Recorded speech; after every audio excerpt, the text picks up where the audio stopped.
Welcome back to another episode of Dispensa Chats. I'm very pleased to have Joshua here with us again today.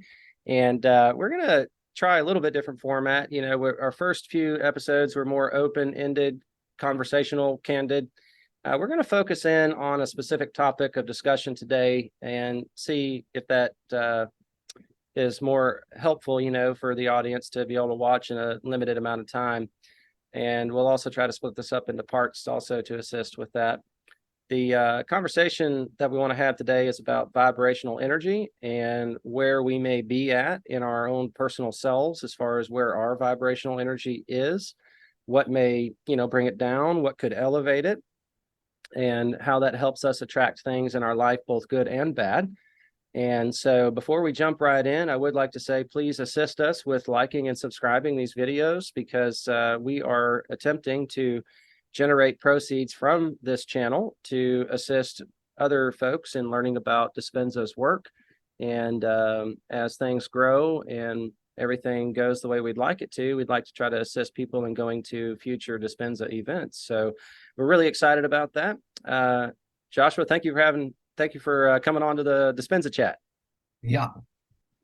So vibrational energy, this was a topic you wanted to visit about, so I'm going to turn it loose to you, bro. All right. So basically, you know, when I started this journey and looking into, manifesting, and I had to figure out what language does the universe speak on, what language does source speak. And, through my journey, I've discovered that, it's been that the universe speaks on vibration, that everything is energy. It speaks on vibration. And that it's not necessarily my words, even though I speak, even though I talk and sound is coming out of my mouth, and that is a vibration, it's not necessarily the vibration that the universe listens to. And what I want to do is I have to match the vibration. So if everything in my life is happening, is basically my thoughts. So my thoughts are vessels. My thoughts are vessels of possibilities. And for me to tell the universe I want to experience that thought, then I need to put my awareness on it. And where I place my awareness, Dr. Joe says, is where I place my energy. So I put my energy into this thought, and that's telling the universe I want to experience this. Now, this works both ways. And this is what's important, that even if it's a bad thought, and when I say a bad thought, maybe it's just a bad thought is something you do not want to experience. And if I place my awareness on something I do not want to experience, I'm still telling the universe I want to experience that. Because mathematically, energy is kind of like speaks in ones and zeros in a binary code. And so zero would be zero. I would want to put zero thought into that, zero energy into that if I don't want to. And if I want to experience, then I put energy into it, and that's a one, that's a yes.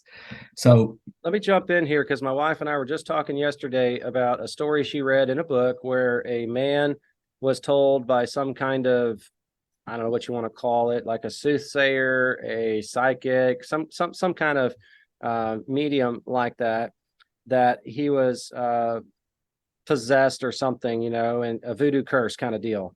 And he was literally dying physiologically, biologically. He was dying because he believed what he was told. And his wife was frantic trying to get him the help he needed. And so he went to this doctor, and the doctor basically prescribed a placebo event where they basically lied to him. They said, yes, you are. What you think is happening is what's happening. And we're going to create this protocol. And it was really outlandish. Like, you've got something inside of you. We're going to give you this to make it purge out.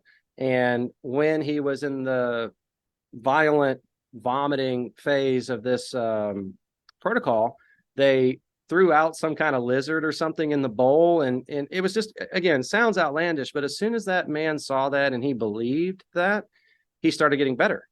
So to talk about vibrational energy and how it can be bad as well as good, I liked that example. If it's true or not, I think it really sets out the scope of what we're talking about, that we can put ourselves in a bad position by focusing all our energy and our vibration of our thoughts being negative. And then all of a sudden, that's where we are. And, Dispensa talks about that in some way, shape, or form at most of his events, where it's like, our thoughts are our reality. And if you want to change your reality, change your personality. And that all comes back to how we're wired in our brain. What thoughts are we thinking? You know, I can't verbatim say what he says. He does it so well, so quickly, but Yes. what we're talking about, right? Yes, absolutely. And I've seen that in many cultures. I have, I have researched different cultures, different tribal cultures, and they would have this guy that maybe he's a shaman or a medicine man, and people would go to him for some kind of healing. And it seems like this medicine man or wise man had an inkling about this. So they would create some ceremony. They would give them some kind of herbal tea. And I'm not saying that it was necessarily medicinal, but it would be something. And they would induce this act. And once this act was induced, the person then thinks that they've received some kind of healing. And Yep. then therefore they have. So So then that's where they place their the energy. question is, how powerful is the placebo effect then? And what is the necessary ingredient for the placebo effect to work? I think it's belief. Belief is actually going back to vibrational energy in our thoughts. Yes. Yes. And we have to and to practice it over and over and over, because we're so used to focusing on the negative that we keep regenerating that. It's kind of like I like to use like thoughts like if you've ever had a um if you've ever had like if you've ever been walking through the mall and there's somebody in the mall that is trying to sell you some lotion, right? And they basically they come up to you and they ask you if you'd like to buy some lotion. That's kind of like a thought. If you don't want to and you just ignore the thought and you just go on, then it basically that falls away out of you're telling I do not want to experience that. Now, if you sit there and talk, or you put all this thought into it, or how is this person going to feel, or whatever, or all this stuff, then that brings that. Then I'm vibrating out that I want to experience this. So here it is. So the key is to ignore some of those thoughts. Those thoughts are still going to pop up. I just ignore them, and then the ones that I want, I place my energy and my awareness into that thought to basically charge it up. Now, just because I do that, some things happen instantaneously. Some things I can do pretty quick. Like if I lost something, I can find it very quickly because it's already in my time and space. Now, other things that are on a bigger scale, it takes time because I need to match my energy, my vibration needs to come into alignment and match that vibration. And I can go further into Well, detail hang on on a that. minute. Let's go back. I do want to, but let's go back just a second or two here. We were talking about, or you were sharing about how you have these negative thoughts come in your mind that equates to lowering your vibrational frequency. And Yes. then, but the key is to acknowledge that thought, Yes. and then just turn it off because you have Yes. a desire and an intention to raise your vibrational energy. And that's really where I'd like to get to is a few key things. How can somebody listening to this, I'm one of those people very interested in learning what is my current vibrational energy level? How can I personally assess that? What things can I do that would either help or hinder that vibrational energy? So you're kind of getting into that. I think the first step we've already kind of talked about with the personal assessment is what is our most prominent thoughts? What are our most prominent thoughts? Our feelings and emotions that we're experiencing in the given day. And that's going to tell us, I think, for that moment in time at least, and also for that day at a minimum, where our vibrational energy is at. And help me, Joshua, because I've been given a chart by a couple different people, and we'll post a graphic of this chart up on when we do the post processing. But there's a chart that shows different emotions as you move up, and the emotions change with vibrational energy. So would it be safe to say, that if we're most of the time living in this particular emotion, then that's pretty much our equivalent vibrational level? Yes, I would absolutely say that's true, because that's what our emotions are. Our emotions is part of our senses that pick up on this vibrational energy. Just like if you meet somebody And maybe, have you ever met somebody and there's nothing on the outside that says that something's not good. And I'm not saying that a person is bad. I'm just saying that you're just something you don't feel right, and you basically just want to get out of that place or situation as fast as you can. Yep. And that's your emotions reading that vibrational energy. So our emotions are like they're like the gauges. So we whenever we experience different things, what the vibration of that is translated into an emotion that we feel. You bring up a really interesting point, because I think in nature, the phrase goes, birds of a feather flock together, right? Yes. And if you look at nature, for the most part, we are the only species that commingles. And so there is something to be said of that when it comes to humans and vibrational energy. Can we be in the same room as somebody vibrating at a lower frequency than us? Yes. What is that person who's vibrating at a lower frequency going to do impacting our vibrational frequency is another question. Are they going to drag us down? Are we going to realize, sense that, and in a pure consciousness kind of way, resist that? Are we going to try to elevate them up? I think everything is an option. But I do believe that there is a synergistic effect. A lot of times people use synergy as a good thing, but maybe I'm wrong to say it this way, but I think it could go both ways. There could be a synergistic effect both ways, that if we allow a person around us who's at a lower vibrational energy to drag us down, then that can be a synergistic effect of two or more people in a room of different frequencies. And the other could be the effect, a positive effect, that we could raise people up. But I have been told by a lot of different people that as you do this work, you raise your energy vibrational level, it is very likely that you're going to find certain people in your circle of influence disappear. They'll just go Yes. away, and you're going to find new people coming in. And typically it is a balancing effect of your energies and the people around you. Um, have you sent I've seen it already. You're a good example, Joshua. You're in my close circle of influence now, and in some respects I feel like you vibrate at a higher level than I do, but it's a beautiful relationship because we can help each other and raise each other up. um the you mentioned self-assess, or I was talking about self-assessment, and how can we raise our vibrational energy? Is it as simple as saying, just keep being aware of our thoughts and our emotions, keep having intentions set forward to change those to something else, having, even if we have to write it down, having something in clear intention form, and then the meditations also to help us release those trapped emotions and to assist us in rewiring our neural pathways. I mean, can it be that simple? Yes. I mean, it is that simple. It just it takes time. I know for myself, and when I'm speaking, generally I'm just speaking about my experience. And the first thing in most every book, every self-help book, every type of different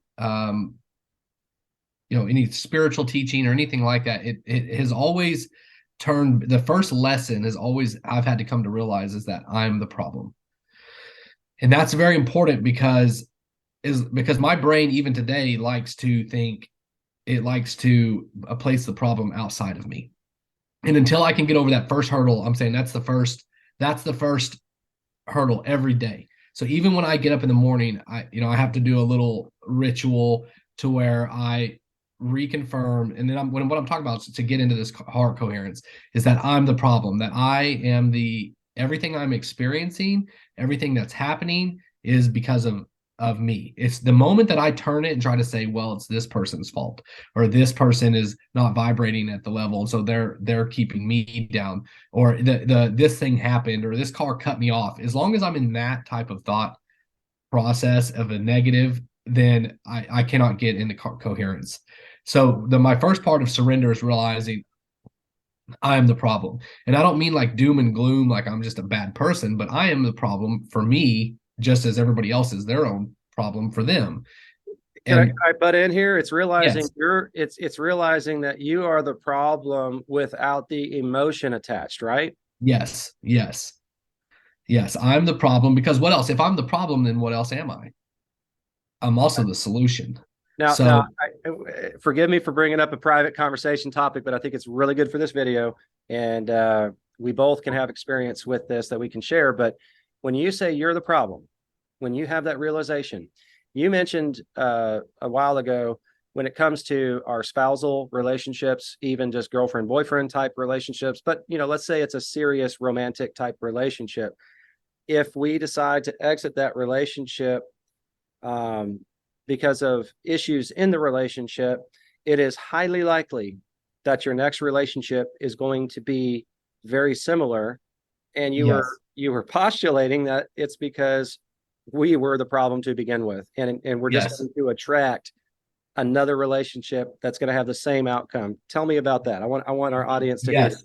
Okay, so yeah, so when so I'm in a relationship, and before I got in my I've been in a relationship for about 2 years, and before I got into the relationship, I was single for a year, because I had realized that prior to that year of being single, I kept attracting the same type of girl into my life.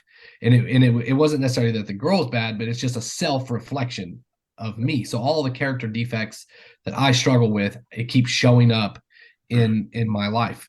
When the the year that I didn't get into a relationship, I worked diligently on myself. And then I realized somebody told me to write down all of the things that I wanted in a relationship. And so I did. I wrote down, I wanted somebody kind, caring, compassionate, empathetic, and a whole list of things. I wrote this whole list and I brought it to a person, and the person looked at the list and said, those are really good. Now you become all of those things. And that was like, okay. So then so I started working on becoming all of those things. And when I became all of those things, my current relationship came into my life. And it could not have been unless I was on that vibrational match. It could not have, if could I have still attracted a relationship at a lower vibrational match? Yes, I could have. It just would have been the same of that I was. So, and then even now, if I stop exhibiting any of those attributes um in the relationship, if I start becoming more selfish, if I start my if I'm not in coherence, then my relationship starts to have problems, because it's starting to it's the vibration doesn't match. And now sometimes that happens naturally. Sometimes she has a bad day, sometimes I have a bad day, and that's okay. It's just getting back into that coherence. So when I know I'm the problem, I know there, because here's the question: can the person in any relationship, whether it's a romantic relationship or friendship, will anybody changing help me? Like if I get somebody else to change, I can't make anybody else change. That is something I have Change no ourselves. ability to do, but I can change myself all day long. Yep. And when I realize that, whoa, when I change myself, either my perception of the relationship changes, or my relationship does change. But the key point is it always comes back to me. So I always I have to, but I have to have people in my life, because my brain likes to trick me, and then I will slowly start to shift out of that, and then I'll get out of coherence, and then I'll start calling people like, this is what happened. I'll get somebody to try to co-sign me, right? I could call Kyle and be like, Kyle, she did this, don't you think this is horrible? And if he co-signs me and says, yeah, that's horrible, blah blah blah blah blah, but if he says, no, remember, you're the problem, and then it's like, oh, I did it again. Yes. Misery loves company, right? Yes. I'm the problem. I'm gonna get right. Let Yeah. me phone you in here for a minute. So you had a period in your life where you realized you need to raise your vibrational energy.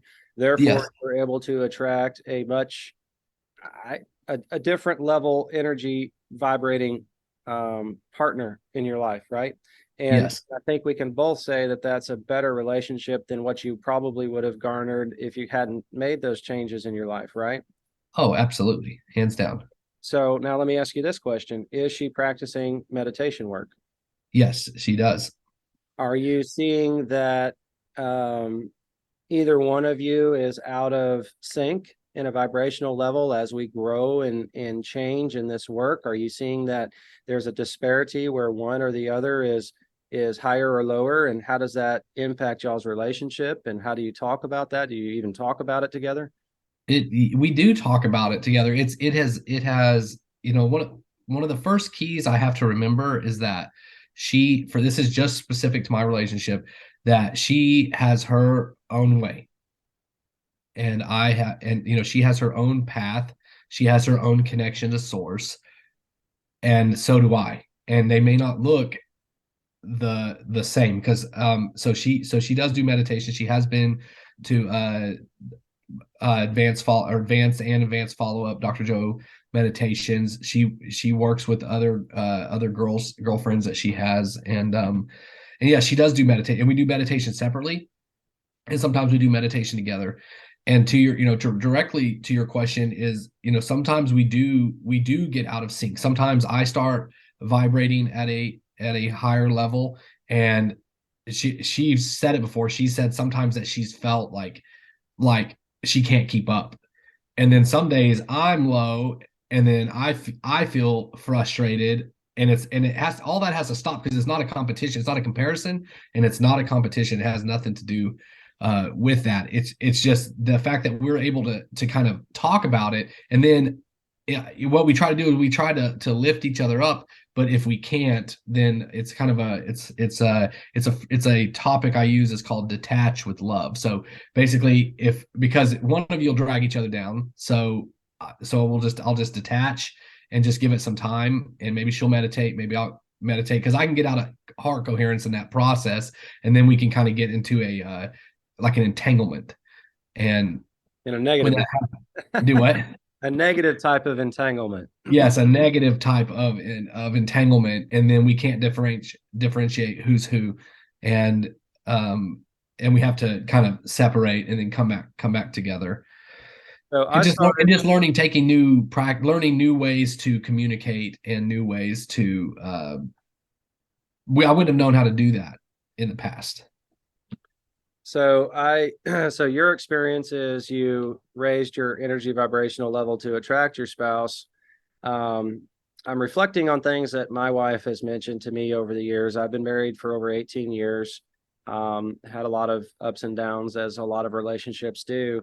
But recently she had mentioned to me that I wasn't the same person that she met when she married me. And I'm like, well, my excuse was we all change. And she said, I feel like you were vibrating at a higher level when I first met you than what you are now. And my wife is pretty sensitive to these sorts of things. I started Dispenza's work about 6 months before, 4 to 6 months before she did. And it seems like she's just sprouted way above me as far as being at a higher energy level, being able to forgive and let go, although she is struggling with some things that she's trying to forgive.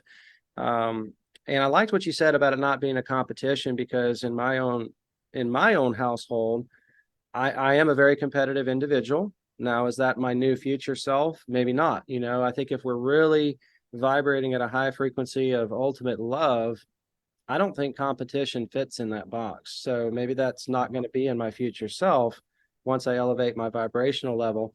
But I do feel sometimes jealousy. I feel the competitive nature come up. And I'm glad to say today it's much less frequent. And when it happens, it's not like this all encompassing, overpowering emotion for me. And at least I'm conscious of it.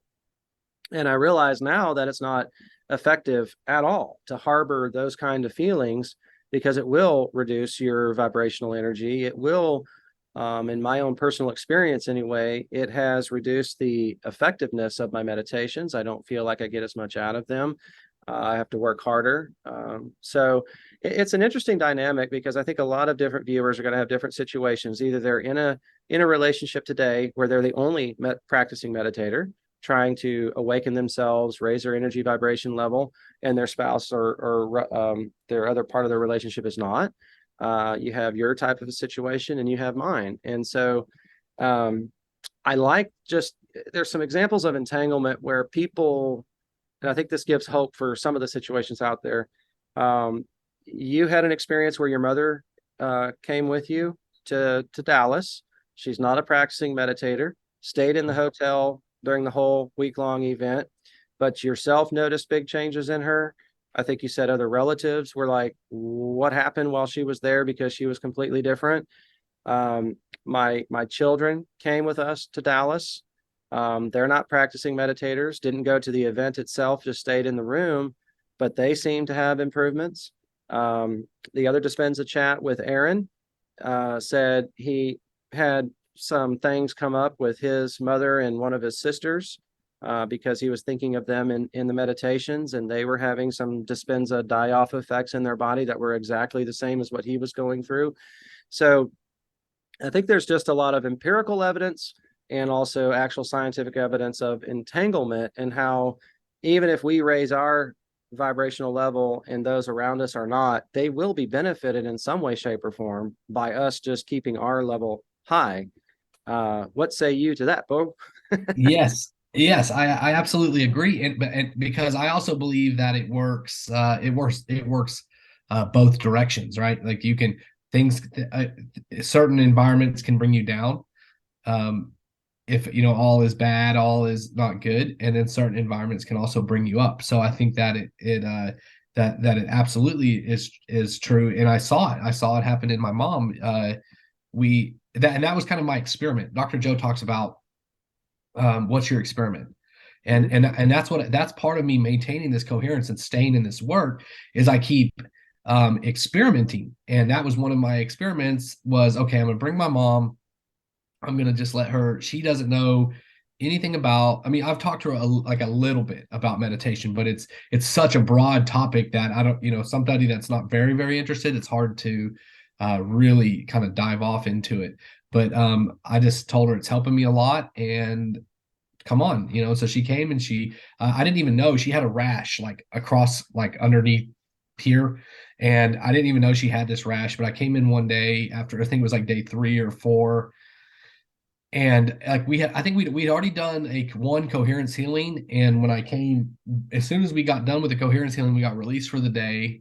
I gathered my stuff, I went right back to the room, and I just walked into the room and just like touched my mom, just hugged my mom, and just told her how much I loved her. But my experiment was just all of this healing energy just to run off, onto her. Well, the next day I meet her after breakfast, and she told me, she said, I had a rash here. She showed me a pharmaceutical, like from the doctor, a cream that was given for the rash, and she'd been putting it on every day, and she had gone that day to put it on just like every day, and the rash was completely gone. um, her attitude has been, her entire attitude since Dallas has been completely different. Like she's getting out more, she's going places. She went trick-or-treating with my nieces, which when I'm referring to, my mom wasn't doing, was staying inside quite a bit. And so I definitely believe that that the energy, it does, it is contagious. Let's put it that way. It is very contagious. And Let's go and back. then Go ahead, finish. I didn't want to interrupt you. that Sorry. was it. Let's go back to experiments. So I want to Okay. share this. We're going to probably break this into another video, and we'll do the whole thing as one. If you want to keep watching, that's fine. But experimenting with Dispenza's work, I think that's a great topic. And I am currently devising my own experiment. This will be the first time I share this. So Dr. Joe has been talking about telomere length. And I'm not an expert by no means, definitely not a doctor, but based on my limited research and listening to what Dispenza has talked about, telomere length is a biological age marker. And there are a lot of different tests out there that have been done, I guess, over time. And so they have a certain average telomere length associated with your age group. And so if your telomeres are equal to that, then your biological age matches your actual calendar age. But if it's longer, then your biological age is younger than your actual calendar age. If your telomeres are shorter, then your biological age is older than your calendar years. And so obviously you want longer rather than shorter telomeres. Dr. Joe talks about scientific research that suggests you can increase your telomere length just through meditation. I'm a little bit, upset we didn't get to this point sooner when I started the meditation in the very beginning for a true baseline. But I actually have a telomere test kit coming to me in the mail, and I should receive it in the next day or two. We'll go get the blood draw, send it off to the third-party laboratory to do the testing. We'll get the results in about 3 weeks. We're doing this blood draw before we go to the Florida, Orlando 7-day retreat.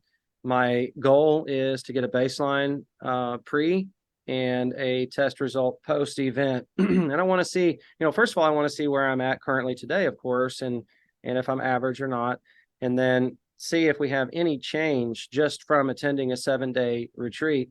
And then I'm going to do another one within 6 months of just pretty much daily meditation practice and see what happens. And so I'm kind of excited about the experiment. It's not that expensive. Yeah. It appears to be about $400 per test. And that includes the test fee for the kit, and then the blood draw to have it done, and all the testing. So not a huge expense by any means. And I think it's just going to be really cool to have some more scientific data that we can report on how this meditation practice assists our physiological and biological changes. So the other day you talked about vibrational frequency. You mentioned the universe is, I'm going to say it my way, and then I want you to say it your way. The universe is kind of waiting to give us things that we may intend to get, think we're ready for. The universe is waiting because we're truly not ready.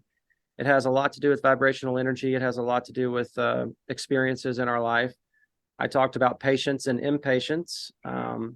Patience has a very high vibrational level. Impatience would be a low vibrational level. So, we brought up the specific example of trying to manifest a very large sum of money, and we may not be ready to manage that kind of money. And this could be extrapolated to a lot of different types of large manifestations that are taking us to a much higher level than where we may be presently at. And so just wanted you to kind of share in your words what we were talking about and give some guidance to our audience. Okay. And when I look at and this is my experience. This is also from Dr. Joe's work and other books, other books that I've read. But when I want to generate abundance, right? And I have to act as if I am abundant right now. And if I have any limiting beliefs around that, then I'm basically saying that I am not abundant, So, and there, I feel like there's different spectrums of that, how that goes. If I'm abundant, would I try to get a would I try to get a better deal on something if I was abundant? Well, probably not, because I'm abundant and I would just pay whatever it asked. If I would behave as if this also, this also applies to, health. If I'm trying to overcome a major sickness, I have to act as if I am. Now, sometimes I believe that for us to come into alignment with that reality, some of the time that it takes to get there is basically creating my vibrational match to that. The same way I was talking in my relationship, I had to come to a vibrational match to be able to have that relationship, because if not, even if it came to me, I would not be able to maintain that relationship. When it comes to, let's say, a large amount of money, I've said it could kill me if I had that much money. I would not know how to manage it. I wouldn't have the proper I guess tools or spiritual tools inside of me to be able to live like that. So sometimes I have to do the work, and through meditation, it's not sometimes I have to do the work. I have to do the work through meditation. That's right. And and then I keep getting new experiences. Like even when I wanted, let's say, something like patience. Well, I wasn't just given patience. The universe gave me a bunch of situations for me to be impatient. And whenever I would go through all of those situations and finally, when I finally got to the point and surrendered and just said, it'll be when it'll be, it's like I passed the test. If or if I pray for patience, it seems like the universe sends a bunch of spiritual sandpaper into my life that is of people that are very can be difficult to deal with. When if I want strength, if I want strength from the universe, well, what do you think the universe is going to give me? It's going to give me some hardening situations that are going to be difficult, and that's and when you can see it from that perception that everything is good and you keep your energy, if you can stay in coherence during those, then you grow through that situation, you learn, and then you can go, and then I feel that then I reach kind of new heights So in my own you've heard life. you've heard the parable about the the fruit tree, and you got Yes. two different gardeners, two different trees, and one gardener props up and supports all the branches when the fruit is hanging on them, and the branches are going low. He props them up, and when he's worried about the wind breaking the branches from storms, and you got the other gardener who doesn't do anything really. He lets the branches hang low, and he doesn't, brace the tree from any wind and stuff. And the difference is the tree that was braced performs poorly. It's weak. The branches are weak. The tree itself is weak. The tree that the gardener did nothing to is strong. And I love that parable because it's the storms of life that make us strong. It's the burdens, the fruit hanging on that branch is the burdens of our life that develop us into our character that we are. And you were mentioning the universe not giving us what we ask for right away, but giving us kind of a set of lessons to go through. It's just like that. Yes. Yes. I totally agree. Because I mean, because how would I, if I'm not already abundant, if I'm not living my life right now as an abundant person, what would happen if I got, $100 million? Well, I would spend it out of a place of lack, and I would be Selfish. stressed out, and I would be trying to control it, and then I would then I would try to hoard it because I would think I could never get it again. And then all of these things, would create misery. It would create immense amount of misery in my life. But if you're in a place of abundance, well, I can give it away, I can help others, and that's the whole. And the whole point is the whole point is not to get the $100 million. The point is to be happy and feel abundant today, right now, I and love it. that's I love and it. that's what that's and then that's when it comes. That's when it comes. So I was just thinking while you were talking about my own personality, my own character. I think I can resonate with a lot of people when I say this. We do not like to learn because typically learning is difficult. It pushes us in ways we don't like to be pushed, human nature wise. And so if there is a goal out in front of us, it makes us more motivated to go through the learning process. So Yes. take for instance, I want $100 million. Okay, what do we have to learn and grow to get there to be responsible, to be abundant? If that money came tomorrow, you would shortchange yourself on all that learning. Dr. Joe talks a lot about our evolution. We need to be evolving. I was Yes. thinking about my wife, our relationship, all the stuff that we've been talking about, relationship wise. And I'm going to be honest and transparent. I'm meditating, trying to manifest the most perfect relationship.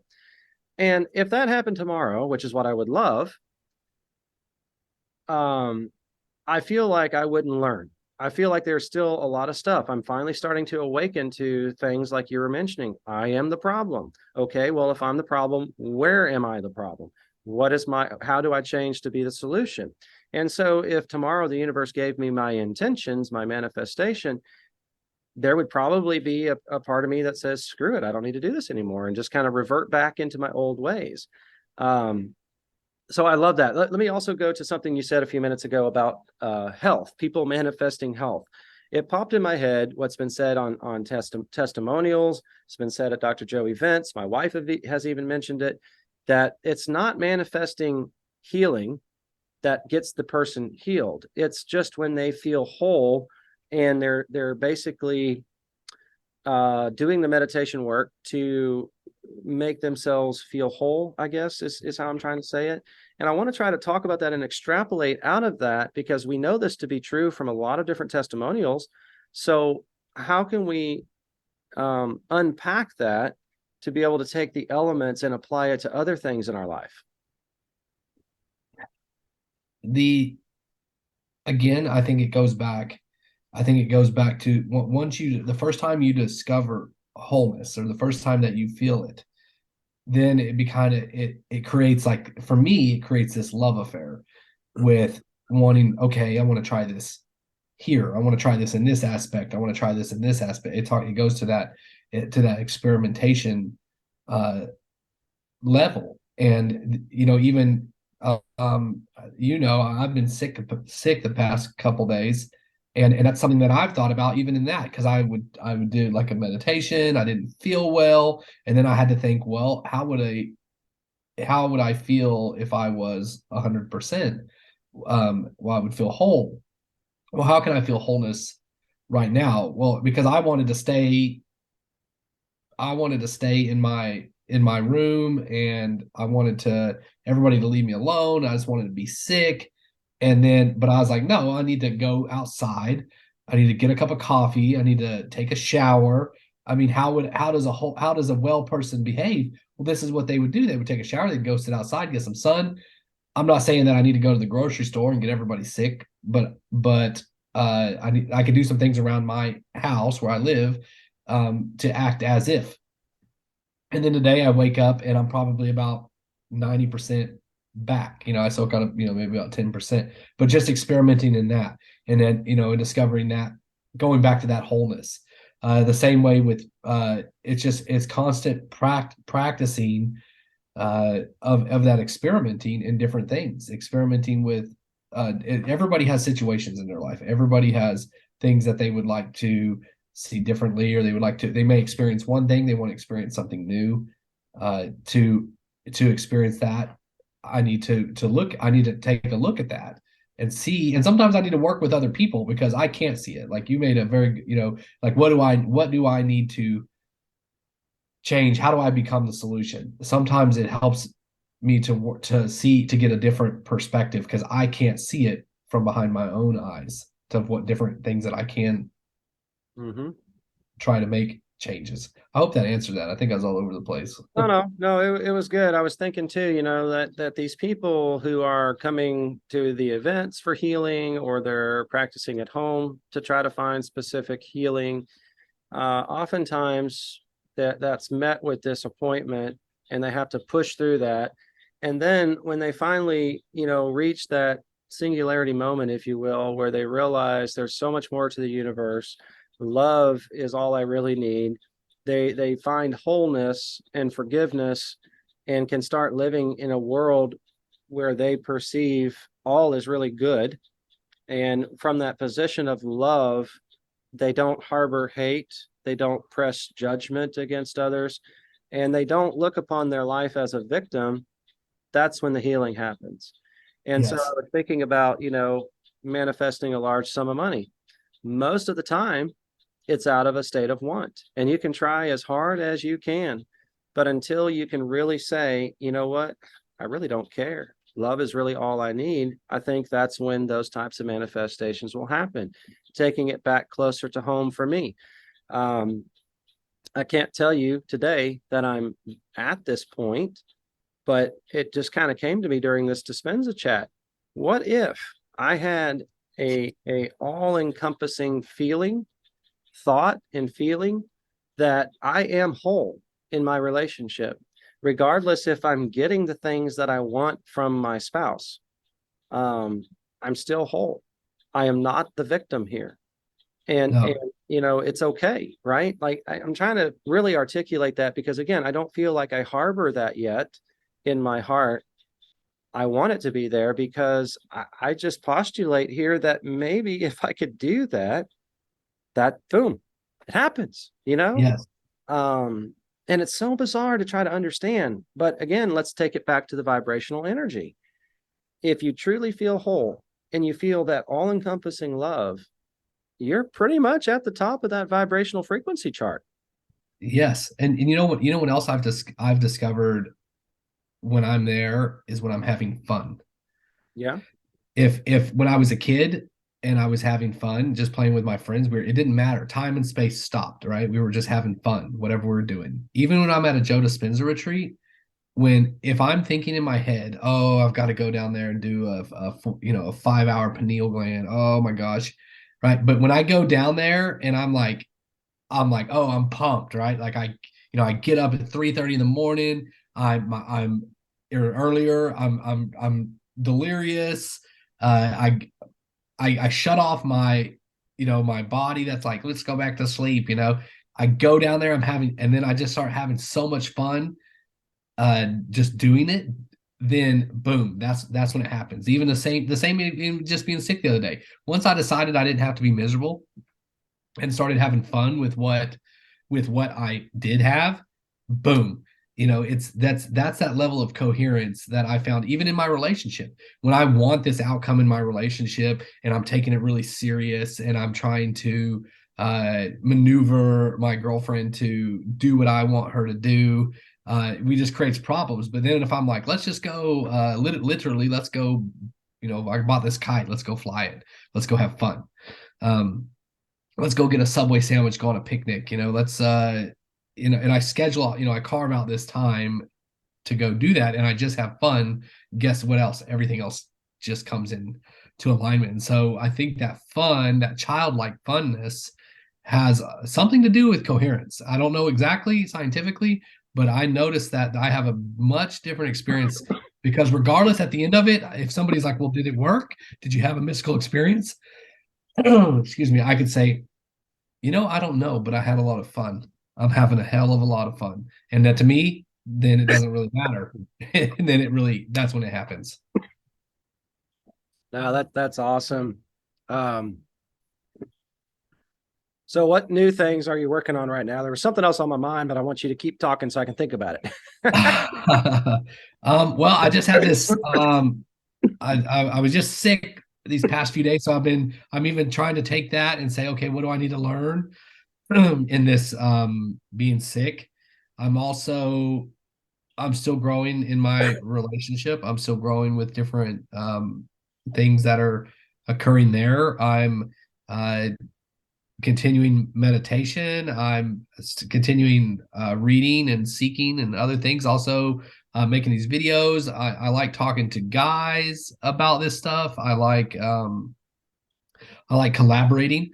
I like working together and kind of discovering stuff together, sharing experiences, um, It is working on cool. it. Yeah. They then I and then I and no oh micro manifestations. I have a YouTube channel. I'm wanting to start to come up with some.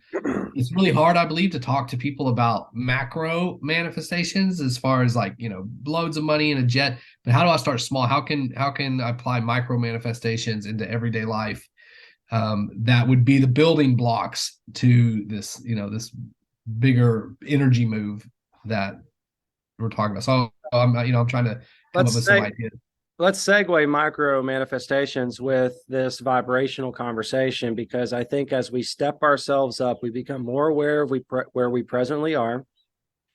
We practice becoming aware of how our vibrational level changes during the day, which is basically focusing on what our thoughts are doing, what our emotions are doing. And we start adjusting that. And through meditation practice, we sense our vibrational level rising as a whole. I think you can do micro manifestations as you move up. And what those micro manifestations will do is it will build momentum for us. It'll create hope. It'll create optimism. It'll create efficacy, where we say, wait, this really does work, And it could be something very, very small, minute. Work your way up. I did remember what I was going to mention, and it's really awesome. I feel like, sorry, biased. We were talking the other day about my companies and the economy, the stress that I feel because of, a lot of liabilities at stake, and the uncertainty of the environment, the 3D reality that we're in, and all of the emotions and thoughts that I'm witnessing myself go through because of this. And many times during the day, I will have like these oh crap moments where I feel myself, I guess you could say, vibrationally dropping down into fear, into worry. And then I have this little self-talk. I loved how you said it in one of the last Dispensa chats we had, where you got this committee in your head. And when you said that, I was like, hey, can you hire and fire on that committee? Yeah. Yeah. I think if I do, there probably needs to be a lot of turnover with my personal committee if I can. Yes. But anyway, Yes. joke aside, I have had these conversations in my head. It's like, Kyle, what are you doing? You know, and I reflect back on positive experiences that I've had. I reflect back on the knowledge that I've gained from both the Dispenza lectures, from the progressive intensive videos, from I haven't read all of his books. I'm intending to do so, but from the little bit that I have read, and I'm like, wait a minute, Kyle, you have the tools here. You know, you have the experience to say that the future will work itself out, right? You go back, you reflect on the past. You know, you were helping me with this. It's like, Kyle, when has the future never worked out if you go back and look at the past? And I said this very thing. I said, you're right, it does work out. The problem is it's either not happening as fast as I would like or as slow, depending on what it is, and it's not happening exactly the way I wanted it to, right?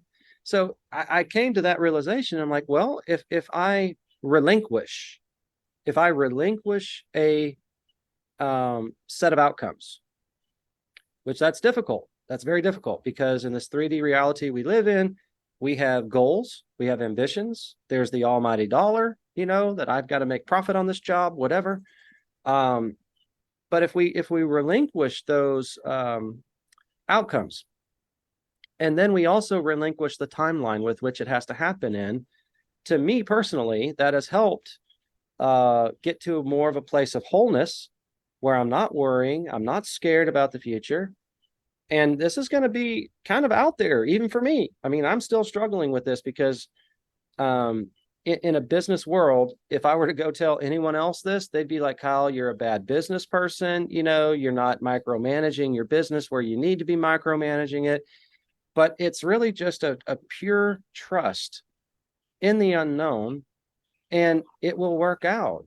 And there was so much peace that I get when I try to practice this. Now, again, I repeat, it comes up every day. Just today, I had a call where, well, actually, yesterday I had a call where a new client wants me to do a job for him. And that was a big boost. You know, it's like, okay, great. The world isn't falling in. You know, we're going to keep some cash flow coming through the company. Just this morning, had another call with one of my clients, and we have potentially 2 more sales coming through, and it's on product that I was worried that we weren't going to sell. So it I guess you could say, you could look at it several different ways. You could say, well, that's just happenstance, that's coincidental. I'm really honestly not trying to manifest those sales. I used to. A couple 3 months ago, I would be like I was lifting 500 pounds, kind of ferocity in my body. Even I would feel it during my meditations. I'd be trying to manifest these very specific outcomes with such intense ferocity that my body would feel tense. And I'd have to say, Kyle, stop tensing and relax. And so that was the way I was going into those meditations. But today I can tell you, I'm not honestly trying to manifest these specific outcomes. I guess you could say I'm trying to more just manifest the wholeness. And then we're seeing these things kind of start to unfold. And I even was telling my wife, I'm like, hey, I feel so much more positive today. I don't feel like I'm being victimized here by the economy, and I'm not fearing, you know, failure. And she just turned and looked at me and she's like, see, Kyle, it works out. And I'm like, oh, wow. Yeah, you're right. It does work out. But again, going back, it is a set, to me, I feel like it's a certain set of ingredients. And we can oversimplify it here. I know it's going to be complex. It's been complex for me, but again, it's that wholeness. It's that elevating your vibrational frequency up to match the outcome you're looking for, but kind of doing it without intending to get an outcome. You're just elevating your frequency, and not being scared of the outcome. I I don't know. I mean, this is still an experiment, and you could almost say that everything we're doing is kind of an experiment because we haven't experienced it yet. Um, and you know, kind of, I guess you could say it's a closure. If you have more to talk about, we can. But you know, my mind is thinking, okay, number one, where am I at vibrationally? Number two, where do I want to go? Number three, how do I get there? Number four, how do I stay there? And I'm like, in my head, I'm thinking, okay, at some point this should get easier, right? Like right now, it takes a lot of concerted effort. a lot of thoughts that I'm battling, a lot of emotions that I'm battling. I'm still trying to let go and let God, as they say. And so I'm hoping, that this does get easier, that it becomes maybe the new habit. But then, I love my doctor here in Houston, and he brings up all these books. He's actually been to a Dispenza event, and he brought up I wish I could remember his name. I'll put it in the comments, but I'm sure you've seen him on YouTube. I don't know if he's Indian or what, but he's got a long beard. He wears like a white something on his head, and he just talks really purposefully. And the question was asked about, why was it harder to make good habits and keep them than it is to get rid of old habits? Why are bad habits so easy to create? And his response, after he thought about it for a couple of seconds, was, how did he say it? Why create good habits at all? We should be acting with purpose and intention consciously everything we do. So why even create a good habit? And I was like, wow, that's powerful, man. Very powerful. Yeah. So going back to, the difficulty with which we're in right now to raise our vibrational level, how do we maintain? How do we assess? Do you have any closing thoughts on any of that? Well, I think you really said it when you said that, when you started trying to just feel wholeness. Because what does whole Kyle look like? When you, no stress, no worry, no anxiety, no, I mean, everything is everything is flowing in. And I think that's when we go for that feeling of just at peace, where we don't want, comfortable completely, where nothing else, you could get nothing else. Nothing else in life could happen. You're just good right here, right now, whole.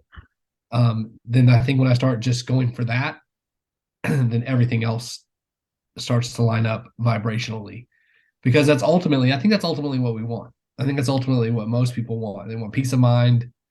They want family, love, roof over their head, and to have what they, have. And I think that's that wholeness that we're looking for. So I think you're absolutely on the right track with that. All right, Josh. Well, thank you so much again. Just truly enjoy visiting with you. We cover such great topics. For those watching to the end here, thank you for your support. We ask again for your likes and subscription to the channel. We're going to promote helping people to go to Dispenza events, as well as getting Dispenza material to you. We have an email. It's dispenzachats@gmail.com. Feel free to send us an email if you wish to have other topics discussed. And have any questions, we can try to help answer, facilitate that as well. And also check our comments and the links below, because we will put different links there for how to find Dispenza's work, as well as other very interesting information. So anyway, thank you, Josh. Appreciate it.